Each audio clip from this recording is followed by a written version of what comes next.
Hola, estamos en la sesión 23 de la materia de inserción al derecho en la licenciatura en Administración y Comercialización. Continuaremos hablando acerca de la Constitución, de las partes, de los tipos de Constitución, como lo hemos venido haciendo en sesiones anteriores. Los objetivos ustedes ya los conocen, es entender que el alumno comprenda específicamente cuáles son las partes de la Constitución, qué es el derecho constitucional, y el objetivo específico, ya lo hemos adelantado, que el alumno, por supuesto, asimile, comprenda, entienda y aplique los preceptos básicos de la Constitución.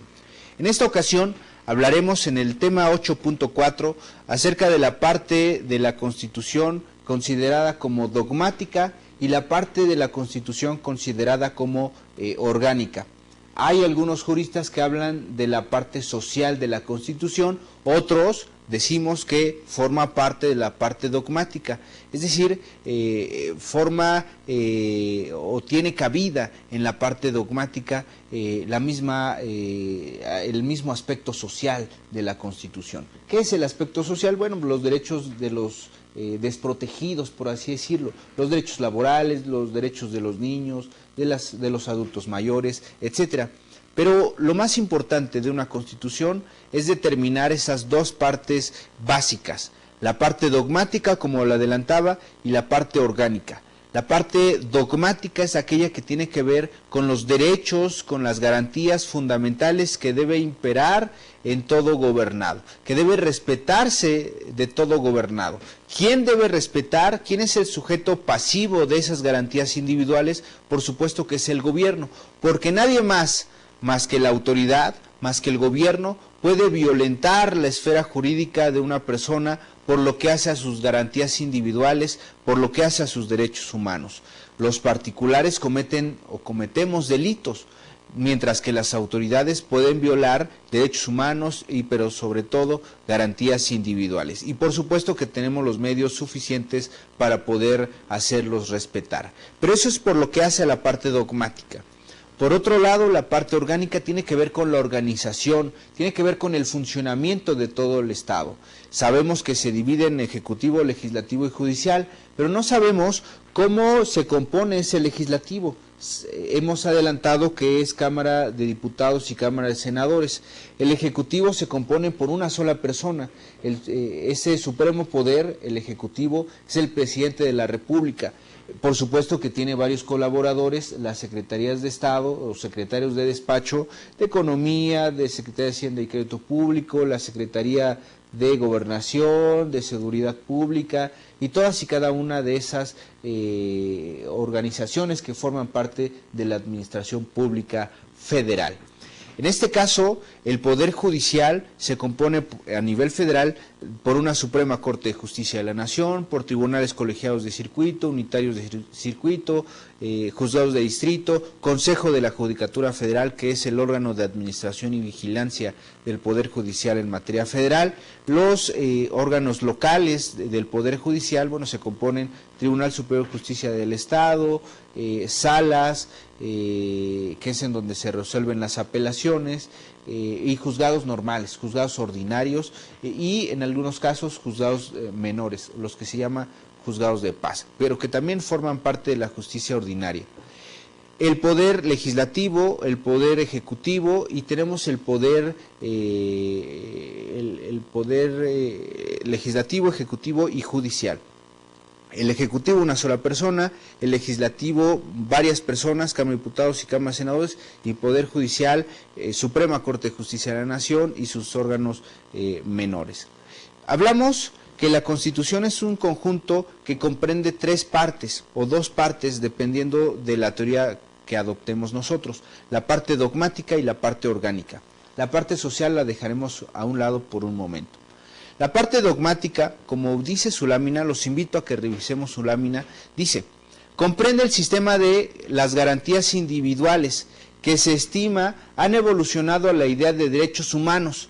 Se le denomina así en virtud de que constituye una suma de normas fundamentales anteriores y superiores al Estado, que no solo limitan el poder y la acción de aquellos que gobiernan, sino que marcan el rumbo de actuar del poder político. Aquella frase que dice que las autoridades solamente pueden realizar lo que está expresamente señalado en la ley es importantísima, como lo adelantaba hace un momento y en sesiones anteriores. Además, cuando nosotros hablamos de que la misma Constitución debe marcar el rumbo de actuación de las autoridades, nos está diciendo que debe generar ciertas pautas de acción, pautas de conducta, como por ejemplo el Plan Nacional de Desarrollo que consagra la Constitución, en donde el Ejecutivo Federal tiene que marcar su rumbo, tiene que marcar sus objetivos específicos durante su sexenio. Esto lo hace, por supuesto, el presidente de la República. Pero esta parte dogmática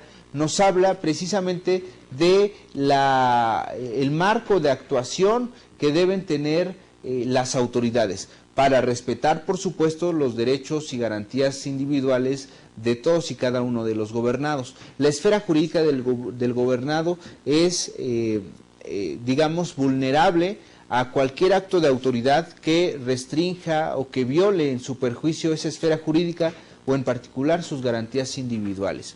Cabe decir o cabe preguntarnos qué son las garantías individuales.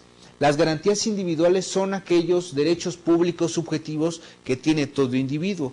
Y les traduzco esta situación que hablan pomposamente los juristas. Derechos públicos subjetivos.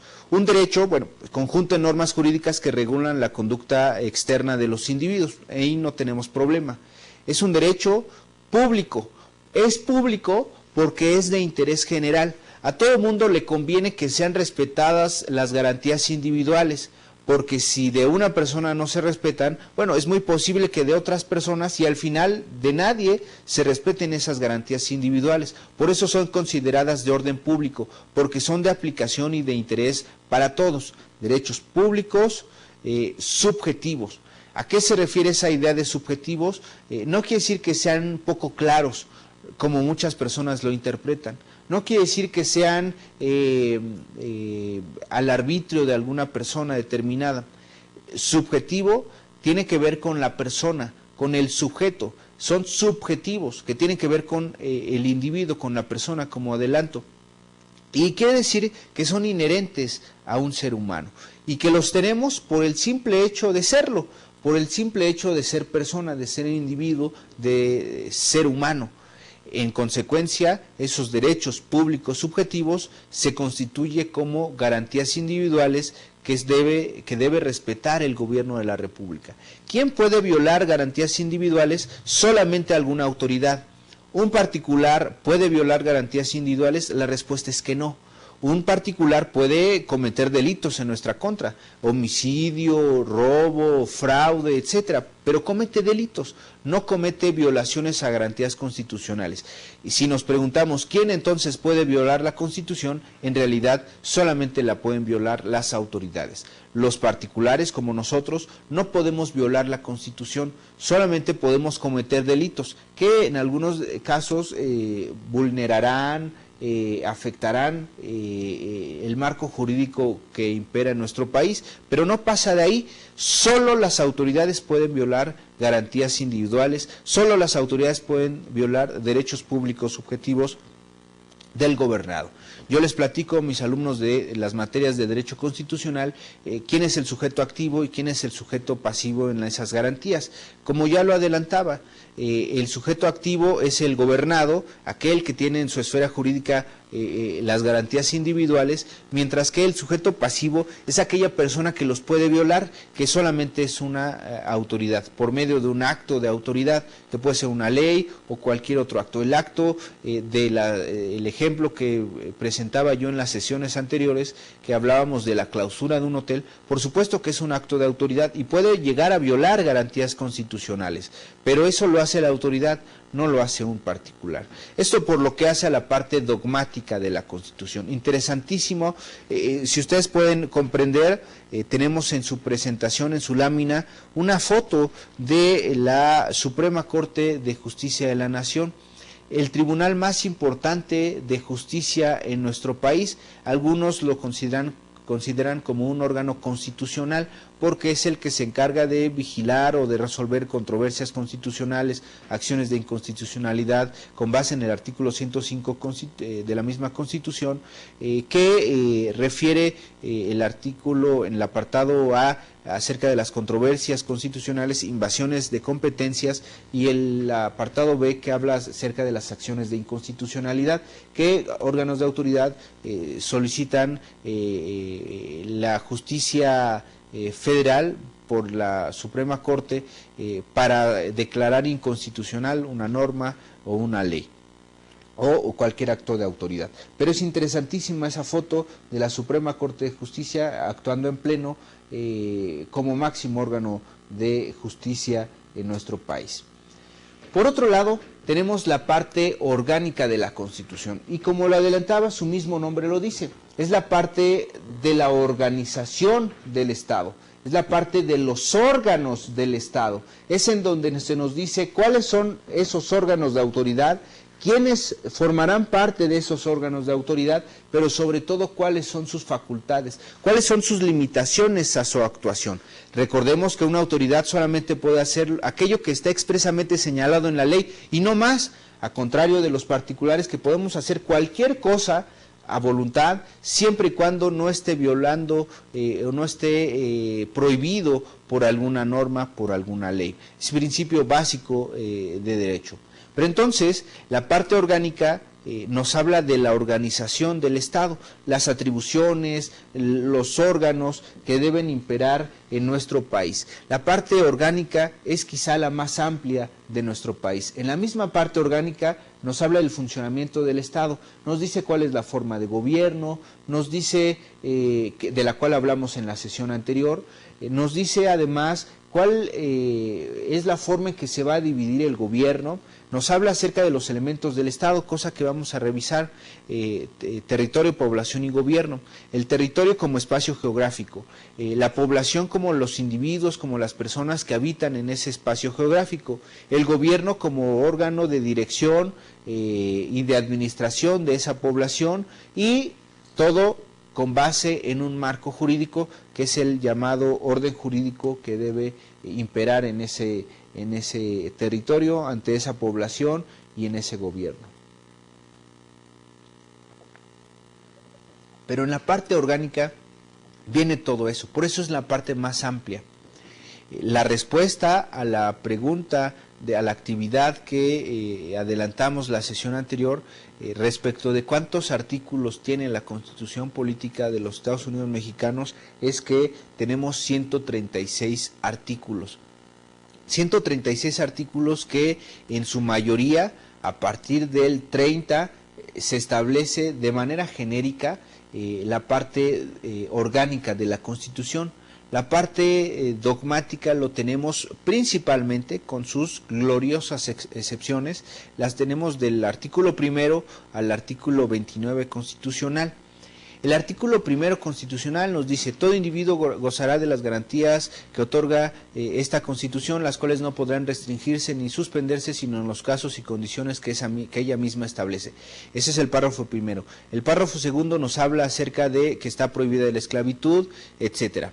El artículo 2 constitucional nos habla acerca de los derechos de los pueblos indígenas.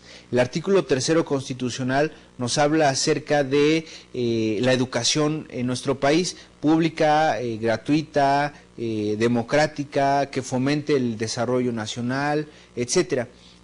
Nos habla también de la posibilidad de los particulares, etcétera. Esto de pública democrática habla de la educación básica, primaria y secundaria hasta este momento. El artículo 4 constitucional nos habla acerca de la prohibición de la discriminación, de que el varón y la mujer son iguales ante la ley, el derecho a la salud, a la vivienda, etcétera.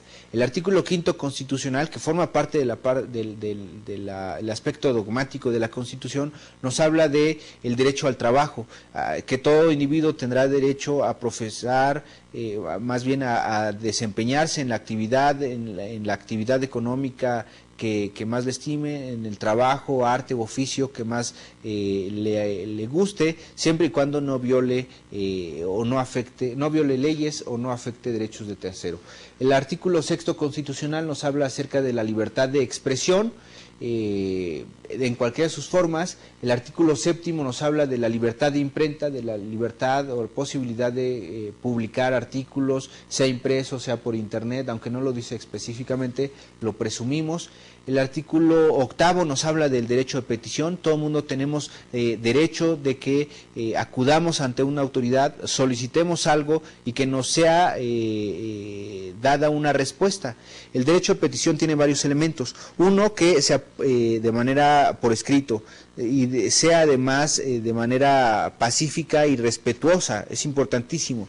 La obligación por parte de la autoridad es que nos conteste en un breve término y que esté fundada y motivada su respuesta. Un breve término no nos lo dice la Constitución, sino las leyes secundarias y la jurisprudencia nos dice que son 3 meses. El artículo 9º nos habla de la libertad de asociación y reunión, la posibilidad de que una persona pueda reunirse, esa es la diferencia, reunirse de una forma eventual, derecho de reunión, y pueda asociarse de una forma más permanente con un fin en específico, de una manera más formal. Por ejemplo, el derecho de reunión es voy con mis amigos, voy con compañeros a tomar un café. Bueno, ese es un derecho en ejercicio de mi garantía o derecho de reunión. El derecho de asociación, por ejemplo, es constituir el colegio de empresarios, o por ejemplo constituir la empresa, la empresa que ustedes van a conformar o ya han conformado. Por supuesto que eso es el derecho de asociación. Artículo 9º constitucional. El artículo 10º constitucional nos habla acerca de la posibilidad de que tengamos o portemos armas. La aportación o la tenencia de armas dentro de nuestro domicilio, siguiendo algunas normas. Por supuesto, las autorizaciones de la Defensa Nacional, Secretaría de la Defensa Nacional. El artículo 11 nos habla de la libertad de tránsito, que todo el mundo tiene derecho de transcurrir y de caminar libremente por el territorio nacional sin que se nos pida un pasaporte, carta de seguridad o un salvoconducto, y que no se nos restringe esa posibilidad. Por supuesto, para salir del país se nos otorga un pasaporte no como requisito, sino que el pasaporte nos va a servir al país o para el país que vamos nosotros. Libertad de tránsito. Artículo 12, la prohibición de privilegios especiales, etcétera. Artículo 13, están prohibidos los tribunales especiales, las leyes privativas. Artículo 14, los derechos de privación, que a ninguna persona, a ninguna ley se le dará efecto retroactivo en perjuicio de persona alguna, además de la famosa garantía de audiencia que consagra ese artículo 14 constitucional. Otro artículo importantísimo que tiene mucha relación es el 16, que tiene que ver con los actos de molestia. Ninguna persona puede ser molestada en sus papeles, domicilio, etcétera, sin un acto que funda y motive la causa legal del procedimiento.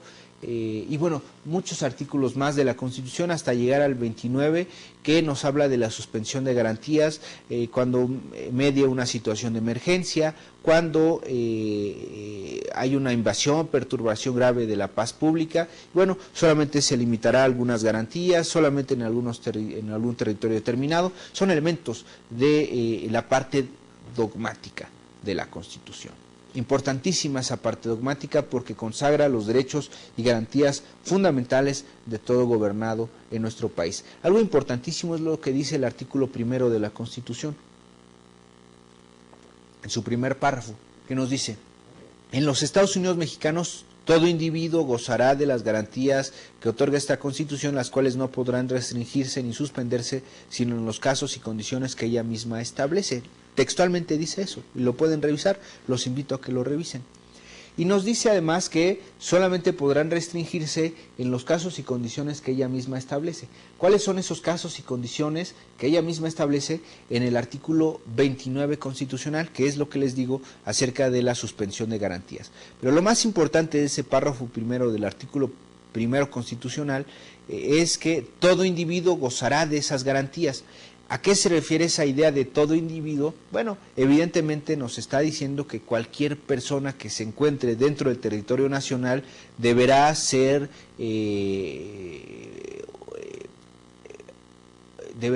respaldado por los derechos que otorga esa misma Constitución.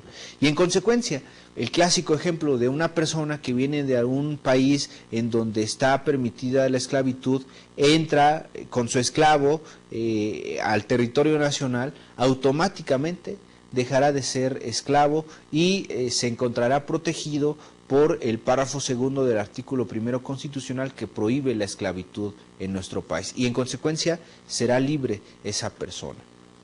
Pero bueno, en la parte orgánica la podemos denominar como el cuerpo de normas, principios e instituciones de la Constitución que regula la estructura, regula la definición, las atribuciones, retos, si así podríamos llamarle, de los poderes del Estado. Los retos habla del Plan Nacional de Desarrollo que presenta el presidente de la República en su sexenio. Y bueno, se habla hoy, lo que algunos juristas estamos en desacuerdo de la parte social. ¿Por qué? ¿Por qué estamos en desacuerdo de esa llamada o famosa parte social? Porque la verdad es que se encuentra regulada no en artículos específicos, es decir, no la parte dogmática la encontramos hasta el artículo 29 constitucional, y del 30 en adelante encontramos la parte orgánica. No es así. La verdad es que dentro del artículo 30 al 136 también encontramos preceptos dogmáticos, es decir, la parte dogmática también la encontramos en esa segunda parte a partir del artículo 30 constitucional al 136, porque los derechos sociales son los derechos que, como adelantaba, se le otorgan a ciertas personas, ciertos grupos vulnerables, para elevarlos a un nivel de igualdad y de equidad. Aquella frase de trata igual a los iguales, pero desigual a los desiguales, no está mal, está perfectamente dicha. Trata igual a los que se encuentren en la misma condición, pero aquellas personas que no se encuentran en la misma condición, trátalos de manera desigual, de manera que aquellas personas que se encuentran en un nivel inferior, en un nivel de vulnerabilidad o de desprotección, los vamos a elevar protegiéndolos. El derecho puede hacer eso, proteger a esas personas a un nivel de equidad, ya ni siquiera de igualdad, sino de equidad, que es aplicar la justicia a esa misma igualdad, es aplicar esa justicia propia o que debe imperar en todas las normas jurídicas. Se habla hoy en día de la parte social de la Constitución al referirse al sistema de normas e instituciones que regulan y promueven el bienestar social. ¿Cuál institución que promueve el bienestar social? Por supuesto, el desarrollo integral de la familia, por supuesto, supuestamente el Banco de México, por supuesto, cualquier organización que tenga como fin el bienestar social. Dentro de la parte dogmática de la Constitución, hay un artículo que es el 123. 123, apartado A y apartado B. ¿De qué habla ese artículo 123 constitucional? Son los derechos de los trabajadores, como grupo que se encuentra vulnerable, como grupo que se encuentra en un estado de desprotección, debe proteger en gran medida a ese grupo.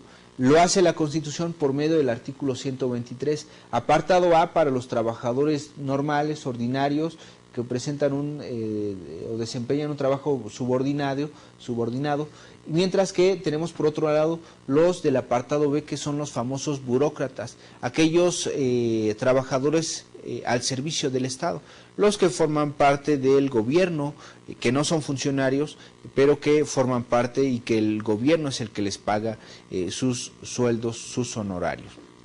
Y bueno, dejemos esta de las partes de la Constitución. Vamos al tema 8.5, que nos habla acerca de la supremacía.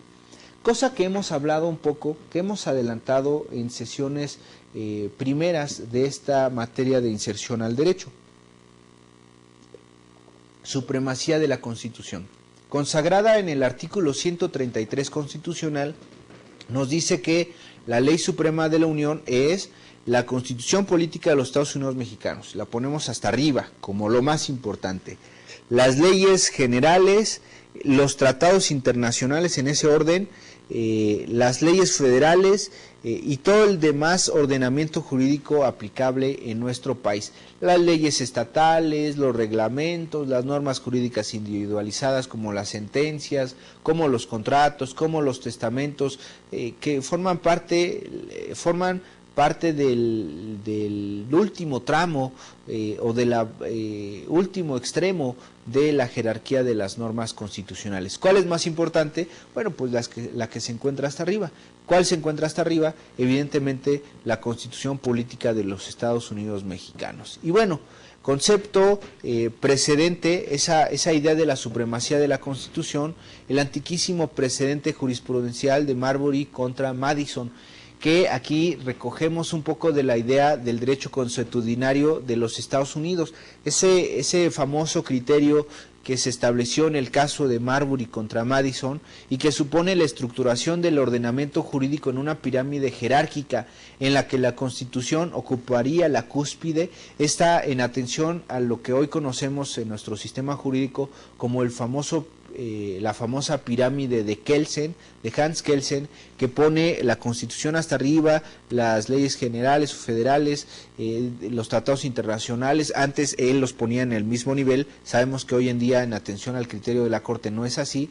Se encuentra Constitución, leyes generales, tratados internacionales, leyes federales y los demás ordenamientos jurídicos. Y bueno, así la supremacía supone el punto más alto en la escala jerárquica normativa, de manera que cualquier norma posterior y contraria que eventualmente entrase en colisión con la norma suprema, es decir, con la Constitución, cualquier norma inferior que entre en colisión o que entre en controversia con la norma suprema, deberá dejarse de aplicar, deberá ser declarada inconstitucional. Como vemos, cualquier norma posterior, contraria y que eventualmente entrase en colisión con la norma suprema, provocaría la nulidad de la norma inferior. El mayor desarrollo, como les adelantaba, de este concepto se debe a la autoridad pura del derecho del famosísimo jurista Hans Kelsen, jurista alemán Hans Kelsen, que habla acerca de la jerarquía de las normas jurídicas y que en nuestro país hemos recogido esa famosa teoría. Lo puso en forma de pirámide, en donde pone hasta arriba la Constitución y luego los tribunales menores. Esto, si ustedes revisan sus presentaciones de unidades anteriores, seguramente encontrarán esa pirámide famosísima de Hans Kelsen.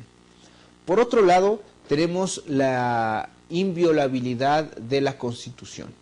Es el punto 8.6 de nuestro temario. La inviolabilidad de la Constitución. Es el famoso principio de nada ni nadie por encima o en contra de la Constitución. No puede haber ninguna persona, no puede haber nadie que se encuentre por encima de la Constitución, salvo en todo caso la decisión del pueblo como soberano, la decisión del pueblo como soberano. Dice la misma Constitución que la soberanía reside esencial y originariamente en el pueblo, y el pueblo puede cambiar de constitución, el pueblo puede cambiar de forma de gobierno, incluso a lo mejor queremos una forma de gobierno parlamentaria en donde el parlamento sea lo más importante, los congresos, el órgano legislativo, o a lo mejor queremos entrar a una forma comunista o socialista, que veo difícil que pase, pero bueno, si fuera voluntad del pueblo, así sería. El pueblo actuando por conducto de sus representantes, cosa que nunca va a pasar. Pero bueno, su inviolabilidad, según el cual la norma suprema, los invito a que revisemos sus presentaciones, ha de designar un proceso específico para su propia modificación, diferente al procedimiento utilizado habitualmente para la producción normativa infraconstitucional, es decir, la que se encuentra por debajo de la Constitución. Si se encuentra aquí la Constitución, todo el ordenamiento siguiente que se encuentra más abajo se le define como infraconstitucional. Por el contrario, se habla de flexibilidad constitucional cuanto más similar es el proceso de reforma al de la creación legislativa ordinaria. Esto por lo que hace a la inviolabilidad de la Constitución, porque nada ni nadie por encima de la Constitución. Hay un artículo constitucional que es el 136, precisamente, último artículo constitucional, que nos habla acerca de este principio. El artículo que nos habla de la rigidez constitucional, que es más difícil reformar la Constitución porque se requiere un procedimiento más complejo, es el artículo 135. Pero el artículo 136 nos habla de la inviolabilidad.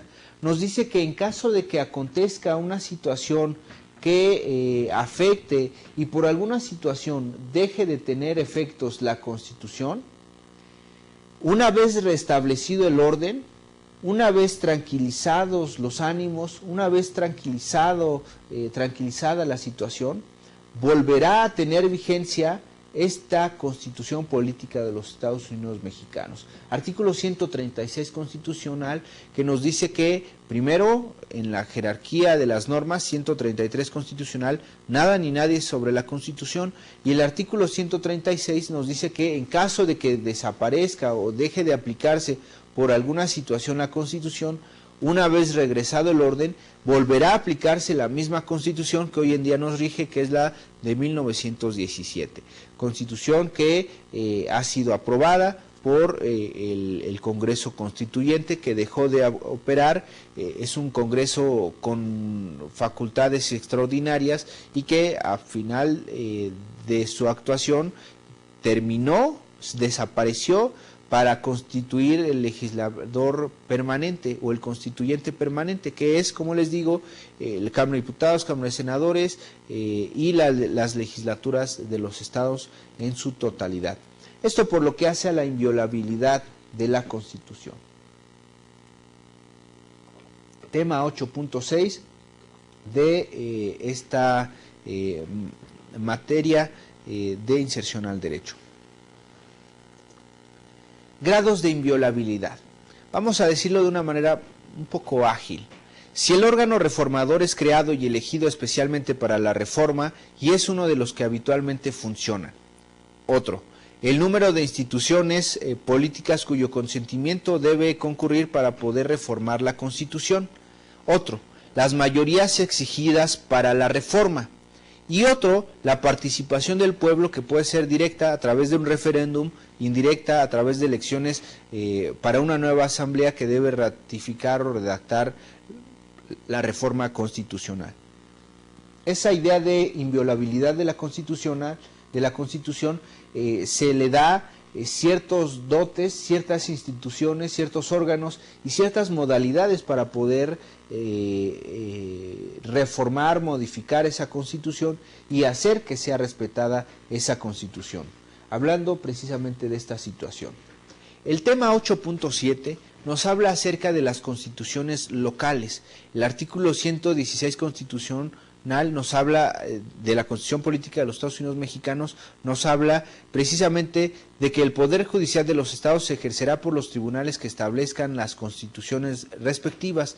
Es decir, lo que es el artículo 115 y 116 constitucional nos habla del régimen que debe imperar en los estados y su organización básica, que deben ser los municipios. Y nos dice que cada estado de la República es libre y soberano por lo que hace a su régimen interior y que son independientes quizá del gobierno federal.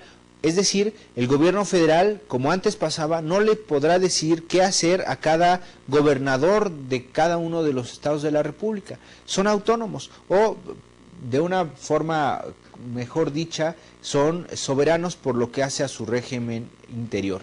Y en cada estado de la República tenemos también un poder legislativo, el Congreso estatal o la legislatura estatal, pero además un Congreso general que es para todo el país, Congreso de la Unión, Cámara de Diputados, Cámara de Senadores.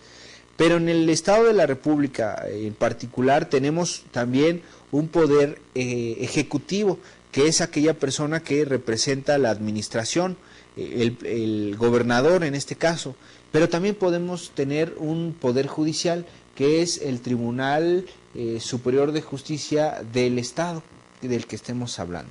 Bueno, La independencia de los magistrados y jueces en el ejercicio de sus funciones deberá estar garantizada por las constituciones y las leyes orgánicas de los estados, las cuales establecerán las condiciones para el ingreso, formación y permanencia de quienes sirvan en los poderes judiciales de cada uno de los estados. Esa constitución local va a regular la actuación de todos esos órganos a nivel local, es decir, legislativo, ejecutivo, judicial, pero a nivel local, y nunca va a poder contravenir lo que diga la Constitución General, la Constitución que se aplica en todo el territorio nacional, la Constitución Política de los Estados Unidos Mexicanos. Hay constituciones locales que regulan solamente lo concerniente a ese estado de la República. Los magistrados integrantes de los poderes locales, hablando del Poder Judicial, deberán reunir ciertos requisitos señalados por el artículo 95 de la Constitución.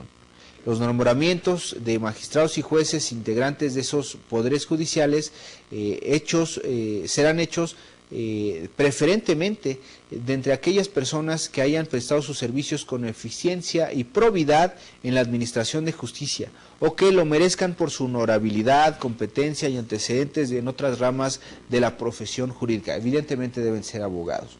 Los jueces de primera instancia y los que con cualquier otra denominación se creen en los estados serán nombrados por el Tribunal Superior o por el Supremo Tribunal de Justicia de cada estado de la República.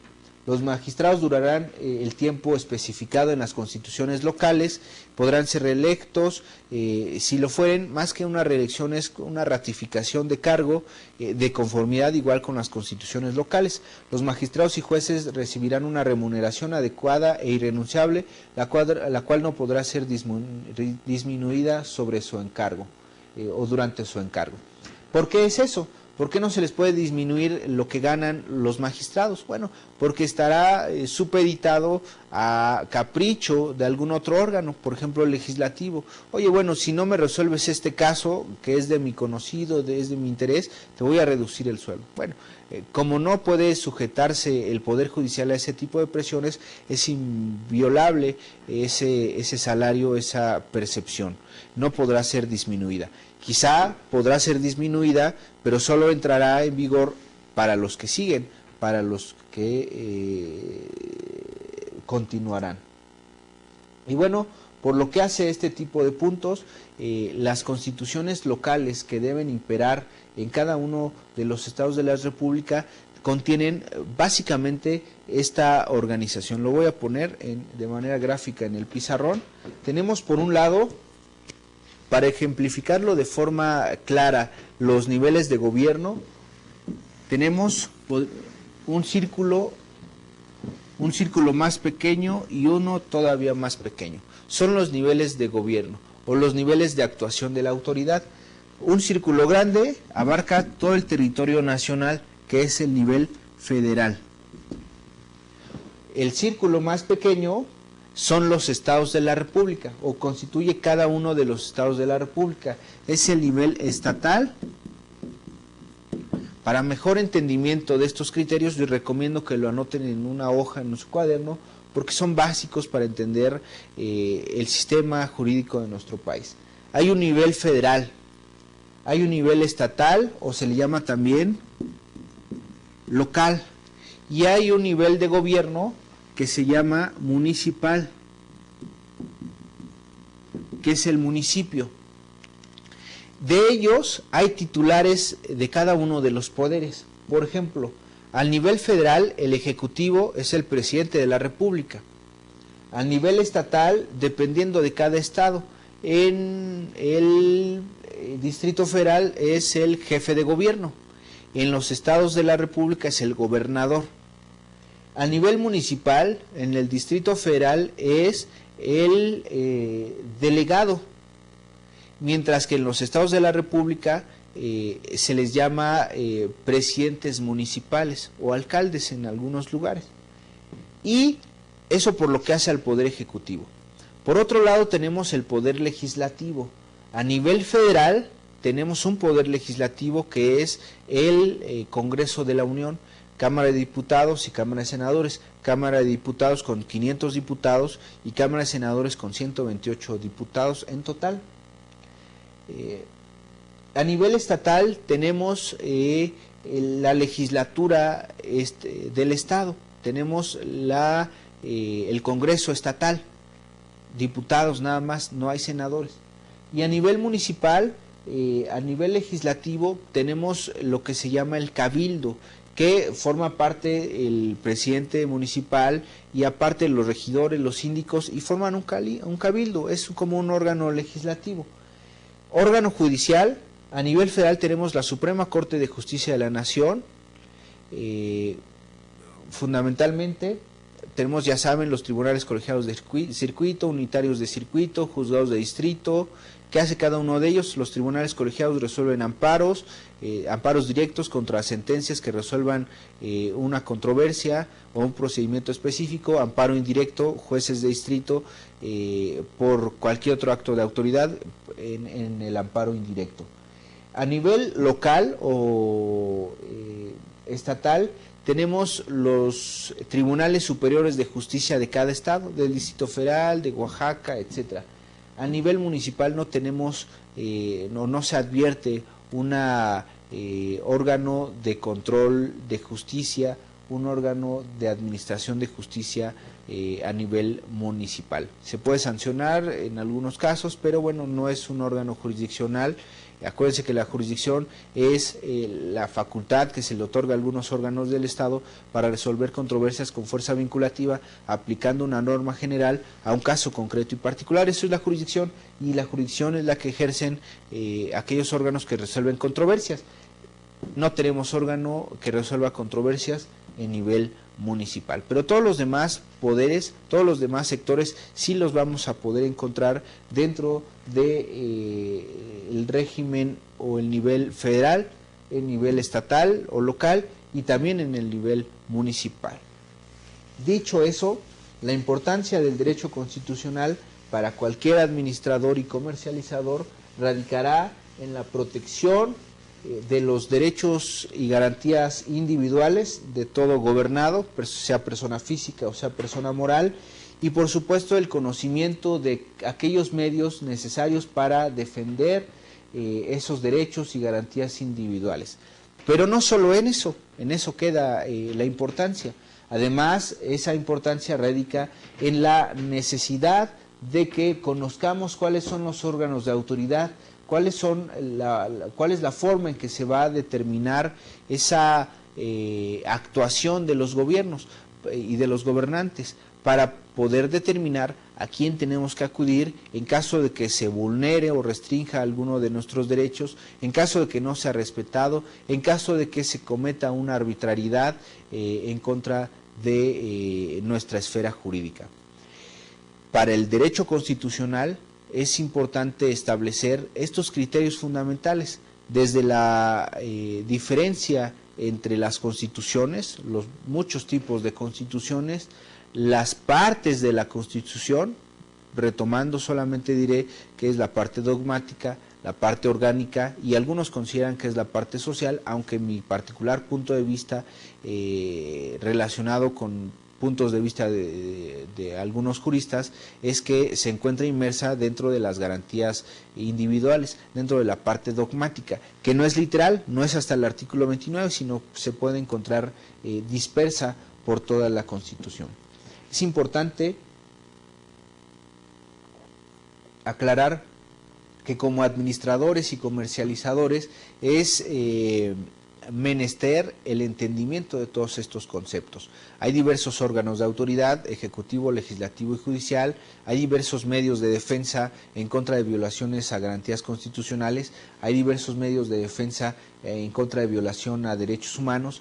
Para derechos humanos tenemos la Comisión Nacional de Derechos Humanos y las comisiones estatales de derechos humanos, y para violaciones a garantías individuales, acuérdense que son derechos públicos subjetivos, tenemos el famosísimo y recurridísimo juicio de amparo, juicio de garantías, que solamente se va a proponer por violación a garantías constitucionales. Dicho lo anterior, no me queda más que encargarles de nueva cuenta revisar sus actividades de aprendizaje. Hoy en día revisamos la que dejamos en la sesión anterior. Estén al pendiente de su página de internet porque ahí pondremos actividades extra que son importantísimas revisar. En esta ocasión, revisión obligatoria del artículo 133 constitucional, del artículo 135 constitucional, del artículo 133 constitucional.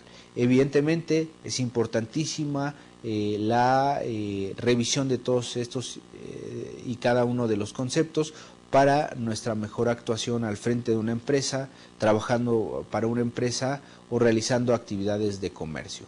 No me queda más que despedirme, nos vemos la próxima sesión, hasta la próxima.